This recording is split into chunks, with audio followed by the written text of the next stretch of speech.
project proponents, people who want to build their projects, they kind of escape from public disclosure of their EIAs because less than 500 acres you don't have to publicly disclose it. Are you considering amending that? Is the government considering looking into it so they don't escape that? Well, we are looking into EIA in total. I mean, that is part of it. There's also the issue of which gets published, what doesn't get published under Jadual 1, Jadual 2. So the procedures, if you can make it better. I think we are already moving ahead with the penalties to make it stiffer. So yeah, I mean, we are having that was one of the first things I said when I came into office is how do we make, I mean, EIA, I think, it was very sophisticated for its time. That was the time, I mean, 1974, we also started to have our own environment and local government ministry. That's the first time you have the portfolio environment. But it was also the same time in the US that you had Environmental Protection Agency, EPA, and it was the same time that the UK, that was actually the first, I think a few years before us, the first Secretary of State for the Environment. So actually, we were quite up there. But obviously then, the world has moved on. So how do we make the ACAS, the Act, to be relevant with our needs today? I mean, that's something that we really have to put a lot of effort to, so that there's not a lot of loopholes that parties who want to develop can get away with. You mentioned heavier penalties. What kind of penalties are we talking about? Fines and imprisonment. Yeah. In addition to that, the project proponents who hire third-party consultants to draft these EIAs, do you think this is a conflict of interest? Well, we were talking about it. Yeah, I mean, I've raised it. I mean, I've mentioned it in Parliament as well, the issue of impartiality and all that. In an ideal situation, we've seen like I think in MBPJ, what they've done with some of when people want to do the DOs and all that, development orders, you put the money in a pool, and then MBPJ will select who gets to become the consultant.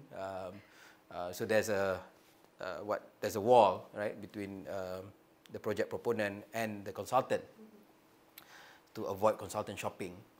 The challenge is EIA is on a different scale, right? I mean, it's not. I mean, MBPJ. I mean, with all due respect, I live in PJ, but that's that. But to do it on a national scale, that is something that I think we need to really beef up the DOE and all that. So I think, I mean, if that is possible and is practicable, I think, I'm the first to support it. But I don't want to announce, that we commit to something and we are not able to do it. But publicly, I've said that is one of the things so that we can not just be fair or but also being seen to be fair.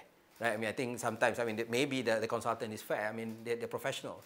But what we do is now, like, DOE has certain, because they are all registered with the DOE and all that, then we just have to really meticulously audit and check the work of the consultants so that they adhere to the professional code and of conduct. Yeah. So just to clarify, the ministry is not looking into federal regulation of drawing that wall between.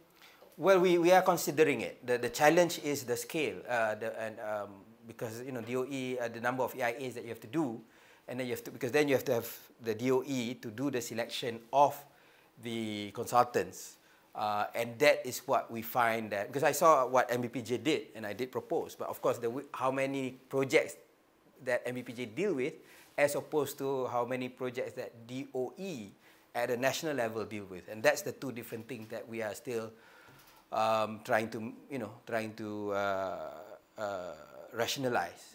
So I think that's the challenge, but we are, we are looking at all angles to find how we can improve the EIA. But as of now, I can't say that we are for certain to go this way or that way. So 47 million ringgit was allocated in the budget to extend and improve the facilities at the existing Pulau Tuman airport. Right? Yeah. Also, but in the KLIACS report in 2017, it did not recommend extending the current Penilaian airport because it would involve reconstruction of the airport and like cutting away at the hills and stuff. So, what is the government's plan for this? Are you extending it into the inland or on the sea? And will there be an EIA on this? What's the impacts? Well, first of all, we haven't received any EIA documents on the matter. We were also looking at a few options. You have to remember that the first was it's about building an entirely new airport, and that would have involved massive relocation of corals, and impact to the kampungs as well as to the fisheries there and all that. And that, we in cabinet we decided that we could not proceed with that because that's a marine park. But at the same time, we also recognize that the status quo, because the current airstrip that's there in Tioman, it's not even big enough for a Firefly route. It's they say it's possible, but our civil aviation authorities do not recommend because you have to make technically sharp turns and whatnot to do that, and that the risk is too high.